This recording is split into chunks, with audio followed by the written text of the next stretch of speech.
Welcome to today's NACE Connect session, Career Services and Recruiting Champion Awards. It's my pleasure to turn it over to session facilitator, Stephanie Pallante. Good afternoon, everybody. We are just thrilled to have everybody join us today in light of our virtual awards ceremony. We're thrilled to be able to introduce you to some leaders in our industry and host a conversation that will really enable them to share best practices and you for learnings. So let's begin. Let's introduce some of our colleagues that are on the phone that are being recognized today as champions within career services and employer recruiting. So as a means of introduction, Michael Hayford, I'm sorry about that, President and CEO of NCR Corporation. Congratulations and welcome to today's discussion. And secondly, Gary May, Chancellor for University of California at Davis.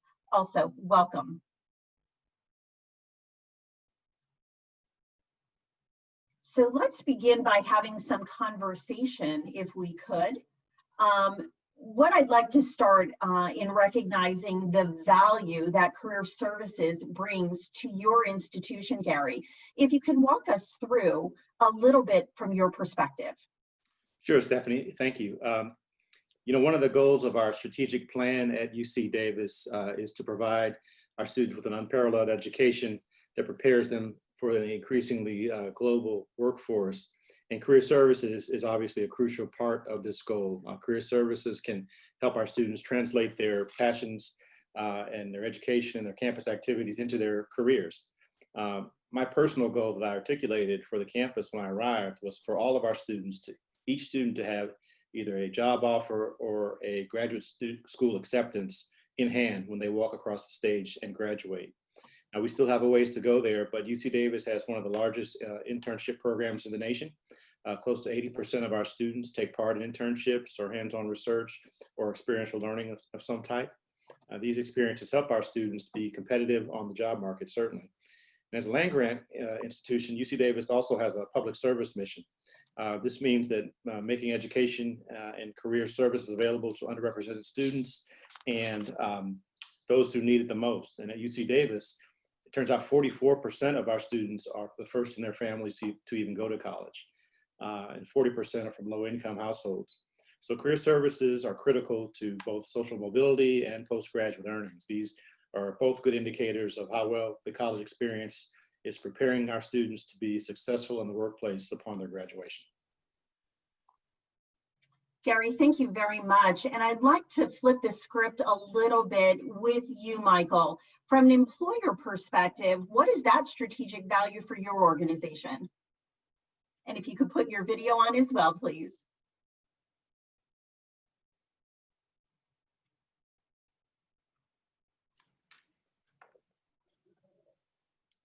I think we may have lost Michael.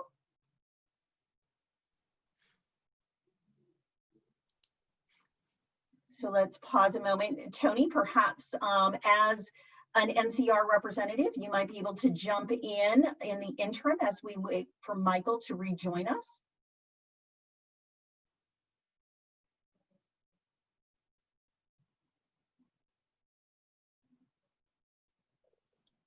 Okay, apparently we're having a little bit, oh, Tony, there you go. I am here. I'm trying to help Mike actually get back in, so okay. I apologize about that. Well, why don't we continue on a little bit, Gary, if you would be ever so nimble with us in this, we'll call it agile environment that we're working in. I would love to know a little bit more and follow up to some of the information that you provided relative to first generation students, and really from your perspective and how your Career Services Center is structured to offer those services. How does that make an impact, especially with those first gen students? Well, if you don't mind, Stephanie, I'll actually defer to Marcie, who runs that Career Center for us, and she can give you those, answer those questions. Excellent.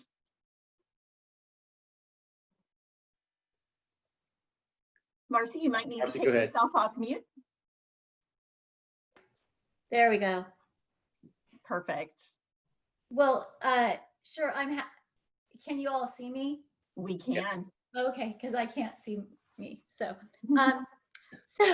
I am happy to talk about first generation college students and what UC Davis does to serve first gen students. I think that one of the things that we're really working on is changing the idea that our first gen students come with a deficit to looking at what they have to offer, to companies and organizations that they're going to go to work for in particular, and helping them reframe that and giving them a network rather than talking about not having the social capital. How do we help our students build their professional network? But one of the things that I think first gens offer to companies and organizations that hire them is new perspectives. One of my favorite things to talk about is how, as a first gen myself, you automatically think out of the box because you don't know what the boxes are. A lot of times as first gen people, we think about all the rules we don't know, and really trying to train our students to think about their new perspectives, the fresh perspectives they bring to organizations. So that's part of what we're looking at doing at UC Davis. And I'm happy to talk about it more. I know we're going to talk some more about employee resource groups, but I think that that's another way for students to get into an organization, or graduates to get into an organization and really make a big difference.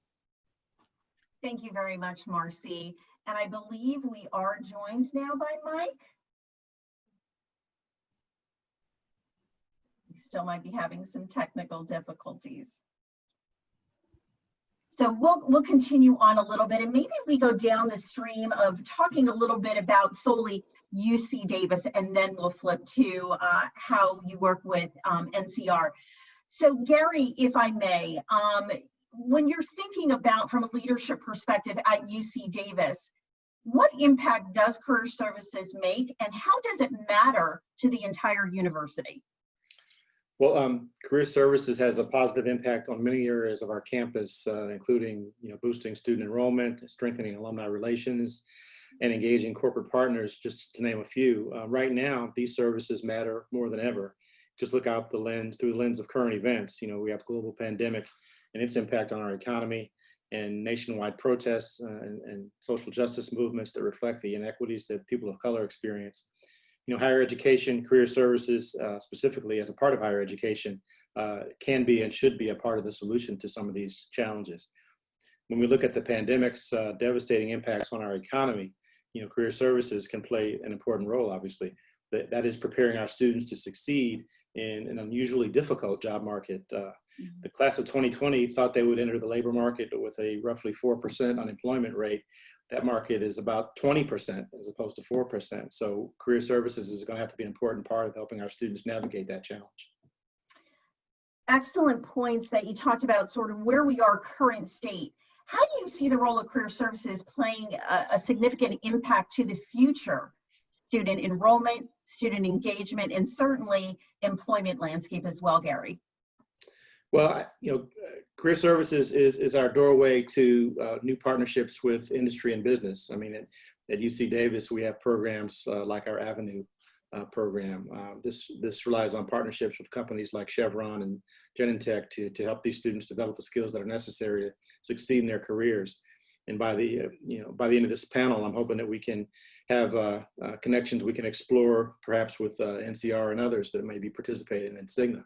So we're looking to reimagine our corporate partner program, and we're especially interested in working with companies that have strong employee research groups we're going to talk about. I think that's an important part of the future, an important part of the discussion. We're also working on at UC Davis a new 25-acre innovation ecosystem in Sacramento, which we call Aggie Square. That's going to leverage our university's research enterprise and help us bring our research from the laboratory to the marketplace more effectively, and develop an entrepreneurial culture on our campus. Further develop, I should say. We had 14 startups on our campus just last year. So we want to engage business partners in this to be a part of the collaborative environment that we're going to bring to bear at Aggie Square, and provide opportunities for our students to have employment, whether it be internships or permanent employment, and help us boost the regional economy through that activity. All wonderful initiatives. And Marcie, if I could turn a little bit to you, and how do you see some of the build out of UC Davis impacting your team's ability to support those students from an employment perspective? are more employers navigating to UC Davis because of those enhancements? Absolutely. I think when you look at this idea of the UC or any campus being part of a regional economic development, it's a really important component. We've got companies in Sacramento and in our region that have started and been built completely with UC Davis graduates. And that's making a big difference in the local economy.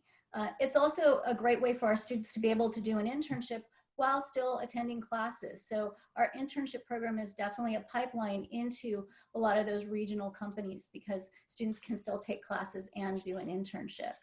And we think this is going to ultimately make a big difference for UC Davis in our recruitment of incoming students. That if students and their parents can see from the beginning that UC Davis invests in the return on the investment of the education, we think they're going to see that it's a great place to attend. And we are very fortunate with Chancellor May's leadership, having more and more departments and organizations on campus be behind us and engaged with us in helping students look at their career development and postgraduate outcomes. Fantastic.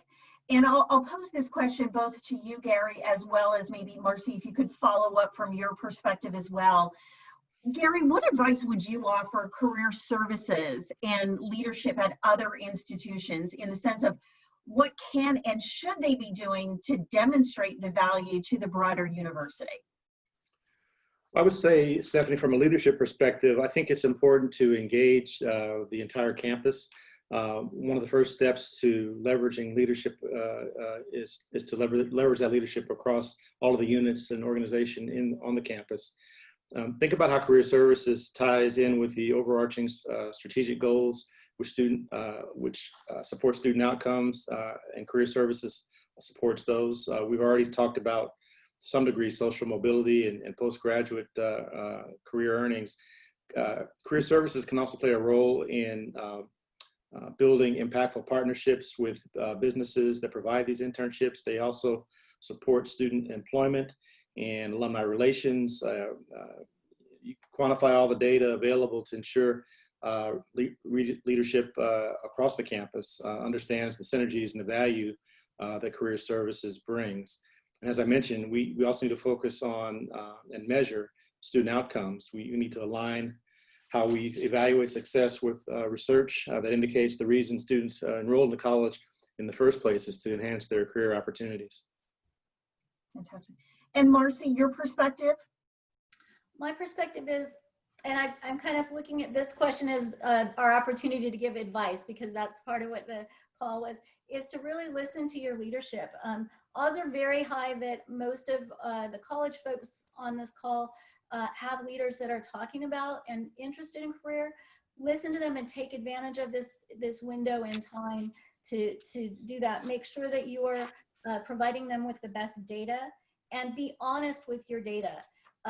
I know that for many of us, we try and make our first destination surveys look as good as possible to show. I really challenge everyone to think about the risk for underemployment. Do you have graduates that are graduating and going into part-time jobs, or just transferring from their part-time job into more hours? That's a risk for underemployment. And we know from the Permanent Detour, which is a report that was done by the Strata Education Network and Burning Glass, that people that start out underemployed when they graduate remain underemployed. At 5 years, it's still over 30% or nearly 30%. And at 10 years, it's over 20%. This disproportionately affects our first generation college students and people of color. So helping our students land that first job is really important. The other thing is looking at your teams. Do your teams reflect the diversity of your campus?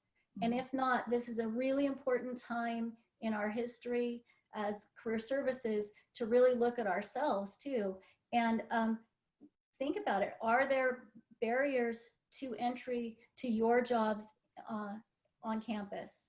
And then just look at all the partners that you have on campus. There are lots of them out there from faculty, and some of them might be different from what you thought than those that you normally work with. Athletics has been an incredible partner to us, and been able to use our NCAA rules to include more professional development for our student athletes, and it's making a huge difference for them. So I could go on. I think the other one, there are two more that I want to just talk about quickly. One is student employment on our campuses is often underestimated as a professional development tool.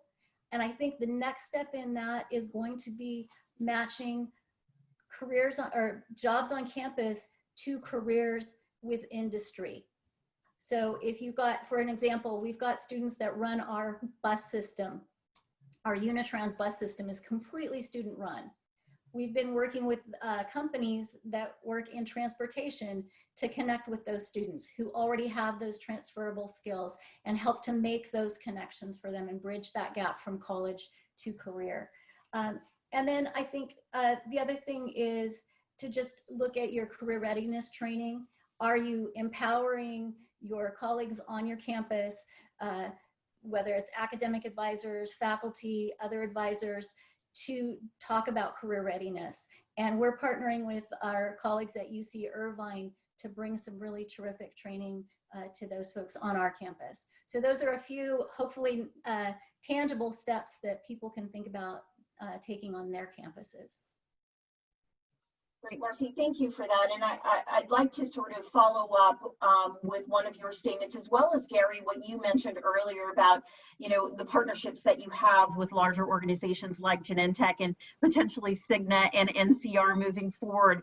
So when we think about the advice that you just lent to other career service centers, how would you translate that into advice for other recruiting operations at organizations, and really how can they partner better with UC Davis to add value to their own organizations? Say, Stephanie, this is Mike Hayford. I think I finally got through. Excellent, glad to hear that. So if we're going to circle back with you momentarily, but I would love to get Gary as a leader within UC Davis. How do your employer partners matter to your organization? And then certainly, Marcie, I would love your input as well.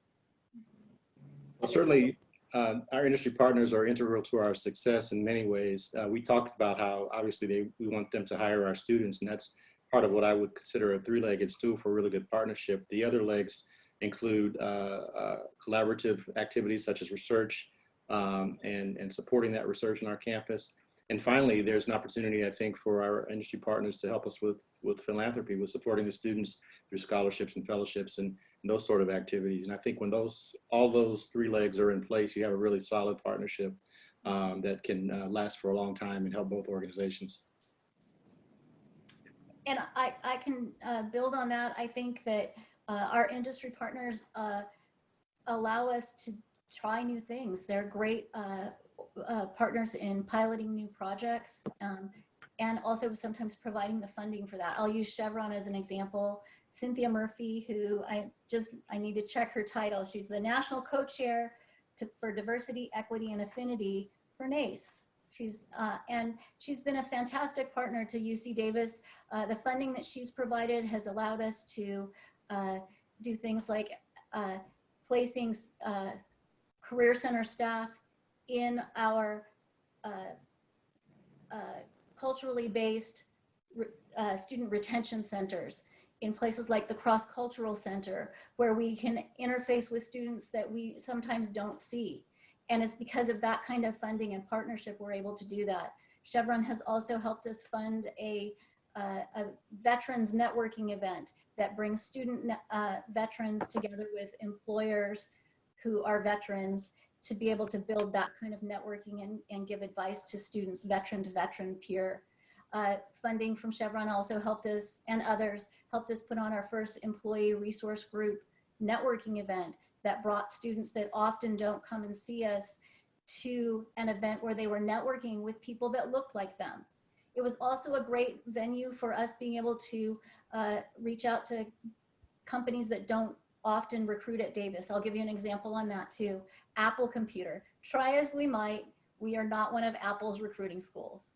However, because of an alumni relationship, we were able to bring Apple to our employee resources group networking event through their group, which they call DNA, because diversity and equity are central to their culture.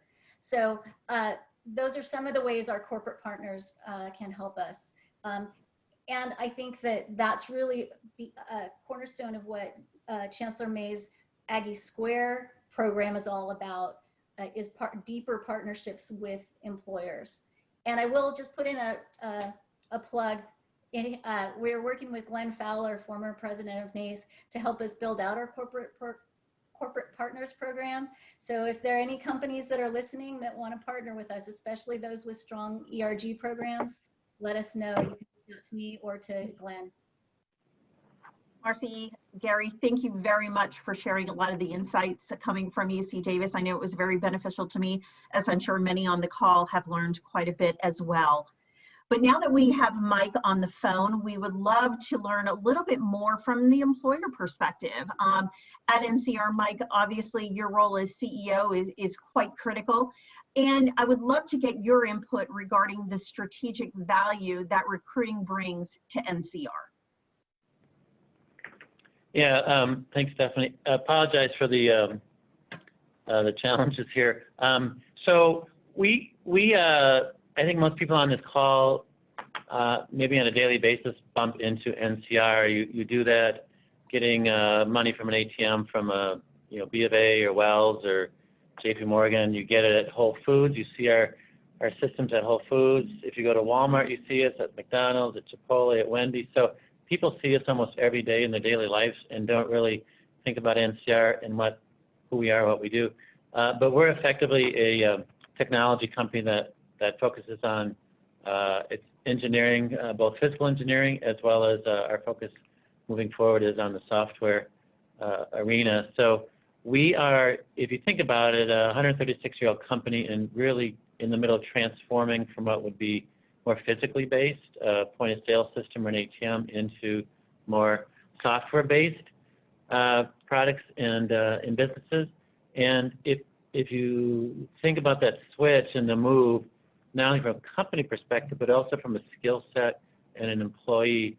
So we have really started aggressively about 2 years ago using the university recruiting, and Tony Burdett's team have been doing this for years here at NCR. We really ramped it up, both our internship program as well as our full-time university hiring, as a tool that helps us reskill our employee population for changing from hardware to a software-based company. And when I say that, we put in place goals that said, based on our level of attrition, we want to hire between 40 to 50% of our replacing attrition through the university system, bring in a new talent out of university. So that's the path we've been on the last, this will be our third year. Excellent. Mike, so you talked a little bit about not only the value from an attrition perspective that university recruiting brings, but can you speak to the impact it also has regarding what you mentioned about really the evolution of NCR going to a more software-based organization and how that early career talent makes an impact there? Yeah, so if you think about just changing a company and how do you bring in talent, we've really said the level of skill, the quality, the caliber, the technology skills that we're looking for. We're actually based here in Atlanta. We're literally smack dab in the middle of the Georgia Tech campus. We have Georgia State down the street, and UGA, and Kennesaw, a lot of good schools in our neck of the woods that we focused on. But we really looked at it and say we can not only change the skill set by going out and recruiting the different skills that we need going forward, but we can change our company, we can change the culture, we can change how people think about our company. We have myself and the rest of the executive team, have very, very strong preference to building a culture where you bring people out of school and their opportunity for first job and their commitment and their drive and their enthusiasm and their engagement. It's just different for all of us as we think about where we first started our careers. And so we are really excited about how that's helped change us very, very quickly over the course of the last 3 years. Excellent. And Tony, if I could put you on the spot as well. So you lead this function, and how do you see your team playing a pivotal role in your organization's future? Yeah, so thank you very much, Stephanie. Yeah, Mike has just been a fantastic partner, really kind of getting the business involved at a level that I think most companies sometimes say they want to do university recruitment, but don't go full in with participation. Mike and the whole leadership team is just fantastic in regards to kind of having that partnership. So, we kind of have a different approach to recruitment than probably some companies may have. We're really looking at the individuals that we recruit for roles. We really care about our students. So whether we get them as an intern or they go to full-time, we want to still have a positive impact in their life and their career. Similar to what Gary and Marcie have been talking about, in regards to the students that we interact with on a daily basis. This is very important for us. But most importantly, the opportunities that we have, we don't just have an internship program. We've grown this into a full-time program. So the percentage of growth of what Mike was talking about has been tremendous. Since I started with the company back in 2016, people did not even know the NCR name. So we had to go back to these universities to kind of really build those relationships, to really kind of distinguish ourselves from other companies that are out there, to kind of say, hey, look at the opportunities that we have here. If you commit to us, not only for an internship, but this can lead to full-time opportunities too. So it's a key critical part of our team in regards to what we do on a daily basis, but it really kind of ties into the partnership with our leadership in all parts of the business to make sure we're all committed to the same goal there. Excellent. And thank you. And if I could sort of take one of the questions that I posed to both Gary and Marcie earlier about their partnerships with employers, I would love to learn from both you, Mike, and Tony, how critical those relationships with those key universities are to your success for collegiate talent. Yeah, I mean, I would, echo, Tony can speak as well, but to have that partnership, and Tony referenced brand, so that even, like I said, we're right on the Georgia Tech campus, and we do a tremendous amount of recruiting here. But until a couple of years ago, they didn't know who we were, what we did. And so going back to the campuses, and we try to keep it, I think we're about 11, 12 different campuses that we recruit from, so that at each location Tony and the team go to, they know who we are. When we bring in the interns are really, I always start the first day they're on the job. I tell them they have two things they're going to do this summer with the internship program. The first thing they're going to do is they're going to have fun. They're obviously going to learn something, but they should have fun, and they should have a good experience with NCR, because the second thing they're going to do, which is the most important thing, is they're going to go back to campus, and they're going to be a brand ambassador for NCR and spread the word to others on their campus that NCR is a great place to go work for a university hire. So we think that's very important. We start with the internship program. We work that into full-time. Tony and I and other members of the team actually go back to the universities in the fall or even in the spring, so after kids are back at school, and we'll go meet with a group. We'll go meet with the professors and the university administration, but we'll go meet with our students. So we'll meet with groups that have interned at NCR, and we'll meet with groups that have interned with other companies, and we'll sit down and say, what was your experience like? What was great about NCR? What did you like about NCR? What did you like about another company that you may have internship with over the summer in the Atlanta area? And we'll compare notes, and we'll see how we're doing creating that brand and creating that as a preferred place to work. And so for us, reaching back out to the universities and making sure that we're getting kids who want to come and meet with us and talk to us is really critical. Yeah, and I'll add in to what Mike just kind of highlighted. That, I mean, Mike is a big advocate. It's kind of nice when a CEO of a company goes to some of our tiered universities that we recruit with. He actually walks through the campus, actually speaks to the students. I cannot overemphasize how that's important, because he is basically doing very similar to what my team is doing at the grassroots level, getting to know all the specific students in these campuses, getting to know some of our corporate partners.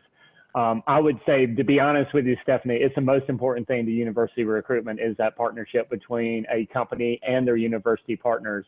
I think companies make mistakes if they just want to go do a swing by at a career fair and leave the school and not really have a connection with those universities. That's just a really big mistake because there is a symbiotic relationship with the universities and getting to know who those students are. But it's the most critical aspect. Just to highlight what Mike kind of mentioned, we kind of take it as approach. There is a minimum number of times that we're going to be on a campus throughout any session, whether it's the fall or the spring. Not only my team, but similar to what Mike is saying, but then all levels within the organization, recent graduates, managers, and others. So people know who we are as a company and specifically know who we are as individuals. And I think students really appreciate that at that level and know that when they come talk to us, like, hopefully we'll hire them, but if we don't, we're gonna probably have another positive feedback on them because a lot of the things that we do, you know, whether it's resume reviews or it's talking about LinkedIn or other aspects, or even some coding aspects that we're doing with hackathons and other things, it's a give back and a partnership. So it's really symbiotic. There is not a day that doesn't go by that we don't have those partnerships there. Excellent. I took away two very important nuggets that resonated really closely to me, both with what you said, Mike, about the brand ambassadors, and Tony, the stop-start mentality that should never be spoken of again. But I would love to get both of your perspectives on advice that you would give to everybody on the call about making their recruiting operations more effective. Well, I would just start with you really have to have a commitment. You have to decide that university hiring is a part of your company and a commitment to how you're going to add more talent. And again, we're using it as a way to add talent, but replacing from attrition. And it changes the whole mindset of the company in terms of, if you're a middle manager in the past, if somebody left, you would go hire a lateral. If you're told you can't hire a lateral, you have to pull up from within. Everybody gets an opportunity to advance their career, and we're feeding in from the bottom. So it really sets a different tone. But you have to be committed, because I gave this talk with Tony when I joined, and I think he was excited about it. But I've given the talk at other companies. So it's important that the CEO is involved and cares about it, but it doesn't have to be the CEO, but it has to be somebody very high in the organization. And the difficulty is, if we say we're going to go hire 700 university hires this year, if Tony goes and asks all the frontline managers how many university hires they want, he'll come back with a order ticket for 50 new hires. And then he's got Mike telling him to hire 700. And so I always separate demand from supply. So I always tell Tony or somebody in his role, I'll say, you're in charge of supply. You're in charge of finding the people. I will take care of demand. I'll go back to the managers and say, this is, if you want to replace a person, the only way is to a university hire. And if you don't have that commitment and that direction, it just doesn't happen. You don't have the repeat in the numbers. You don't get the internship program going, and you don't get the momentum bringing in. Again, if you think about just bringing the number of young kids we bring in, the enthusiasm, the excitement, the change, the energy level that has really overnight shifted in our building of 3,000 employees. Yeah, and I'll highlight what Mike and I definitely have that conversation. It was, I still have a big smile on my face. Mike, I don't know if you can see that right now, but I think that's important, because we look at our UR recruitment, like I said, not just as showing up at a career fair. So having engagement from the business going to these events with us is critical. No end is a buts. I don't care if you're a recent graduate, you're a manager, you're a director, you're a VP, C-level, any engagement levels we can have. I think that's where companies can be successful on this, because I think we're a prime case to prove this. So the year before I started, which was 2016, we had 30 full-time hires. This year we have 350. You don't turn that over quickly without people knowing who you are unless you have that engagement level to be successful. And I say all the time, especially for those companies that are called in, I think employees want to do this. I are not asked to do this. I have never heard more comments at every level of the organization when they leave a university event, how inspired they are to come back and go to work because they get to interact with some of these great students that are on campus and they're really excited about job opportunities. So that engagement level will definitely transform what you want to do and really drive it to where you need to be. And having that support, exactly like Mike said at a high level, is going to be very critical. Excellent. And I love the focus. And I think, Mike, kudos to you for being that wonderful sponsor for Tony and his programming, and certainly the students that you are hiring, because I think you set the bar very high. But I'm going to turn the question similarly to Gary and Marcie. When you have such engaged leaders that want to come and be, again, the spokesperson for their organization and help build that employment brand for their organization, what does that mean to both your university and certainly the students that you're supporting?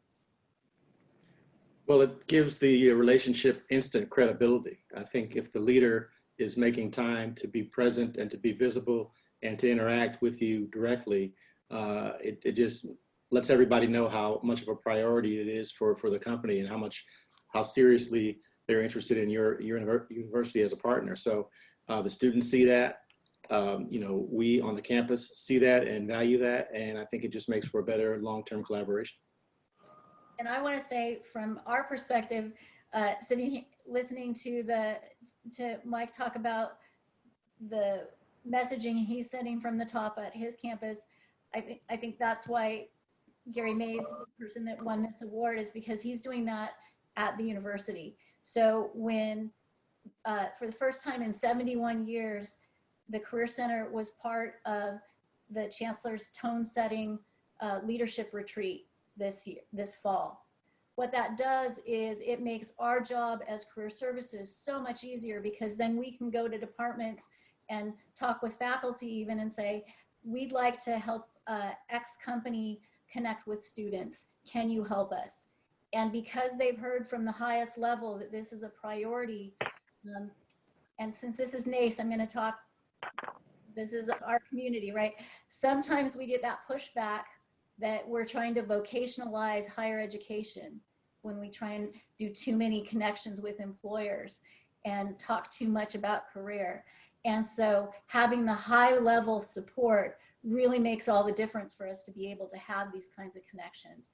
So some of the things that we've been doing is we've been working with in classes to bring in speakers to do like a little informational interview at the beginning of class. We do employer receptions the night before our career fairs so that the companies that are coming onto campus get to connect with departments and faculty and build those connections, and then those turn into presentations in classes, etc.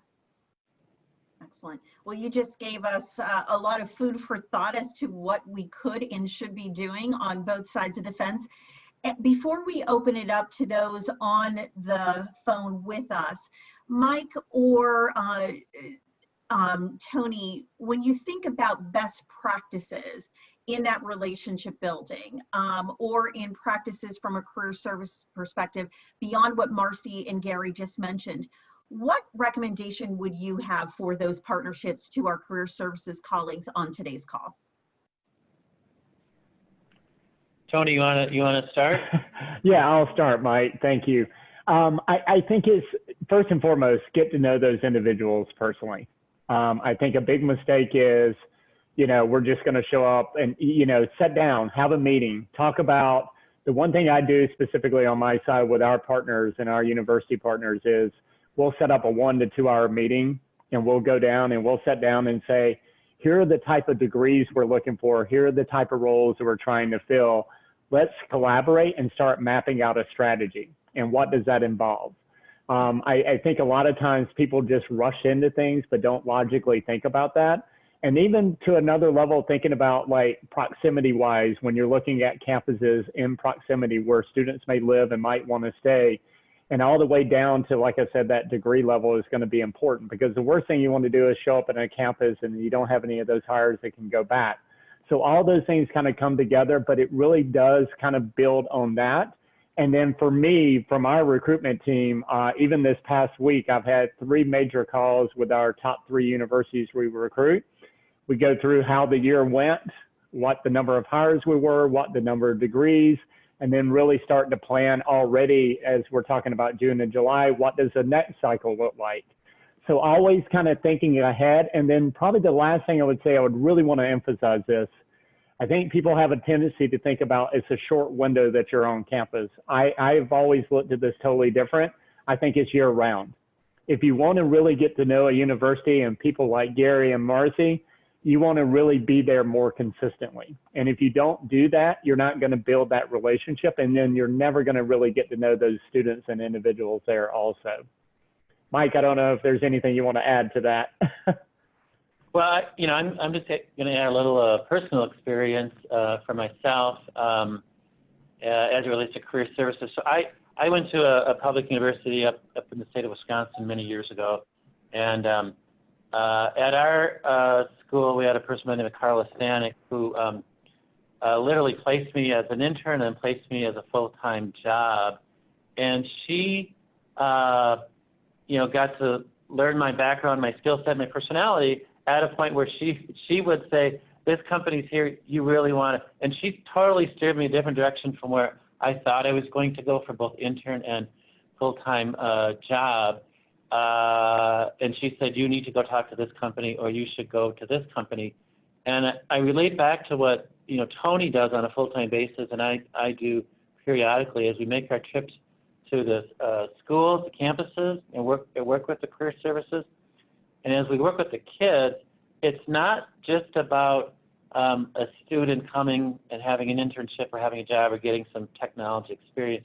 It's really about their lives and changing their lives and helping them learn about what they could become and how far they could go. We had some great experiences just talking to students around how they learned so much about what they were capable of as an individual, not necessarily specifically the technology or the task at hand, but more as a person. And I came back from a couple experiences, and I called Tony and I said, you should be really proud of what you were able to do. And I think that partnership between career services, helping the students they work with find the right fit with the university or the companies like NCR, and then the companies working with the career services, say it's just not about how much accounting you know, or how much computer engineering, or how much you know about marketing or finance. Or it's really the person and the fit with the culture and the company. So I think that's a big part of getting students placed in the right place for a successful career. Thank you, Michael. And before we turn it over, I do have one last question. It's sort of a comment and then a question. Marcie and Tony, I think you are both in enviable positions, having leaders that are true champions, thus being recognized in the format that we are today by NACE and your peers. But I would love to understand from a cultural perspective, from an evolution perspective, how you got to where you are today to begin. Again, Gary and Michael, you are both champions. And again, not many organizations have advocates like you both. So I would love for everybody, as well as myself, to learn from you and words of wisdom going forward. You're asking? For Gary, we'll start with, again, words of wisdom to say, what was that evolution like for you in getting UC Davis on board with a different mindset around career services?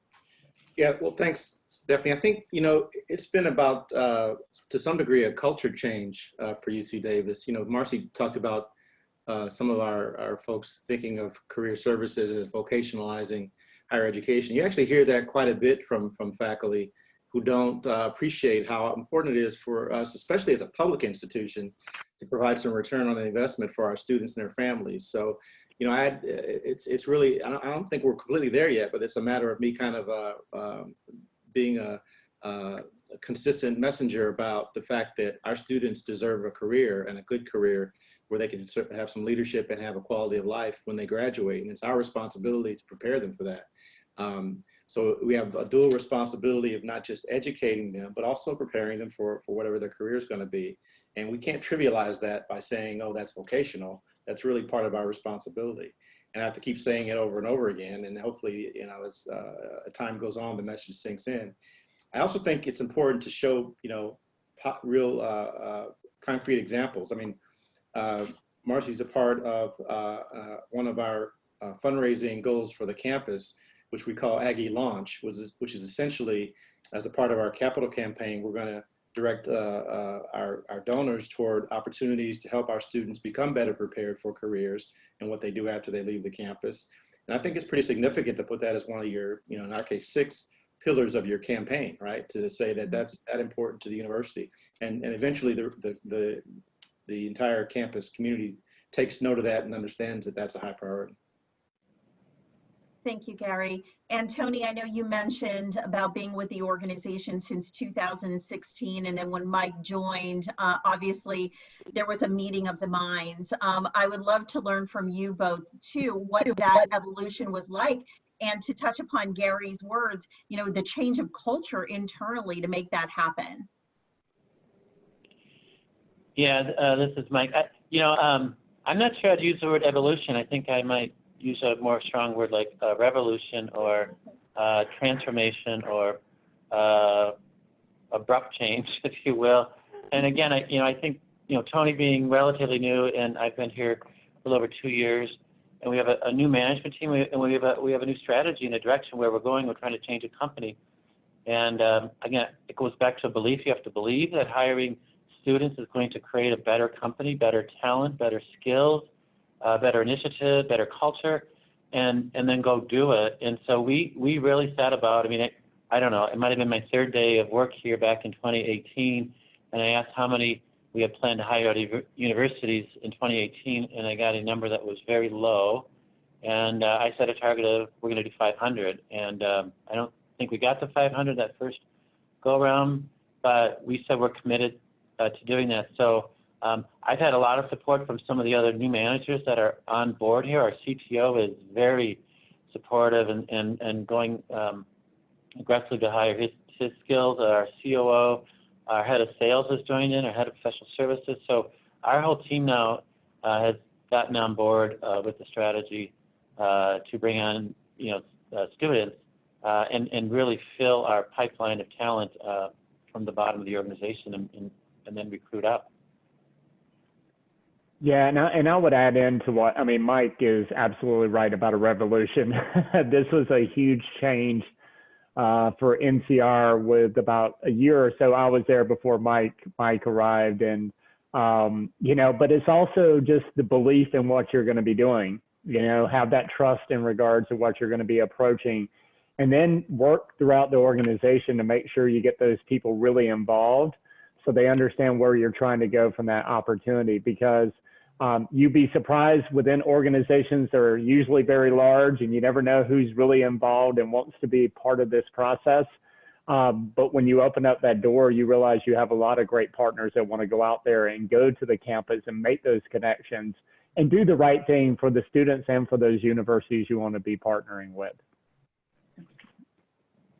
Well, on that note, Cecilia, do we have any questions from today's attendees?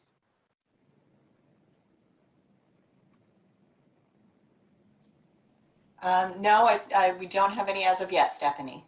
Okay. Well, I would encourage you all, if you do have residual questions after today's session, please reach out to NACE. We will be sure to get the answers to those.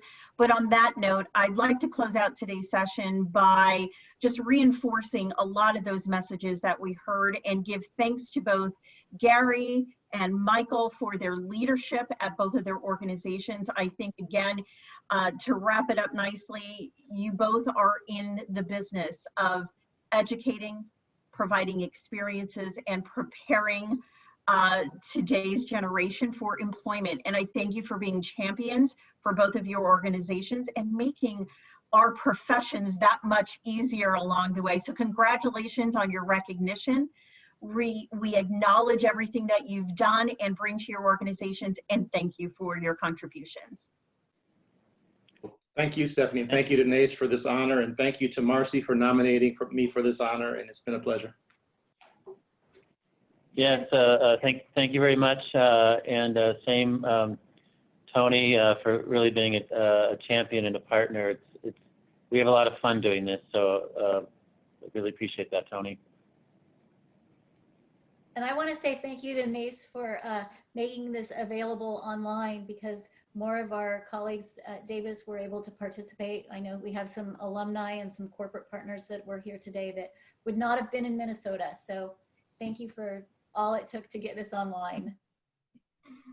Yeah, and I'll just chime in. Thank you, Mike. Yes, it is a lot of fun working with you and working with students, and just a congratulations also again to Gary and Marcie in regards to your side. Gary and I both went to Georgia Tech, so we have a connection point there. Love to see the success you have out there at UC Davis, and I think this is a great opportunity with NACE. I'll kind of echo what Marcie said. I was scheduled to present, ironically, this year, which we weren't able to do, but it was about the partnership with Georgia Tech and NCR. And I think this type of conversation is really good for both sides to kind of hear the benefits of what you can do, not even based on budget, but just based on your approach in regards to what you want to do from an organizational standpoint. So huge kudos to NACE in regards to this. And I also want to just say that it made me very happy to see that a company that's based at Georgia Tech, at Tech Square in Atlanta, which is the inspiration for Aggie Square in Sacramento, was the winner. So that just a lovely bit of synergy, and just made me feel like everything's on the right track. So things work out. Excellent. Well, thank you all again for participating. Congratulations on the recognition, and thank you all for attending today's session. Enjoy the rest of your afternoon, everybody. Thank you. Have a good day. Thank you. Thank you. Thank you. Thank you to our speakers for a very informative session, and thank you all for attending. This officially concludes the webinar, and you may now sign off.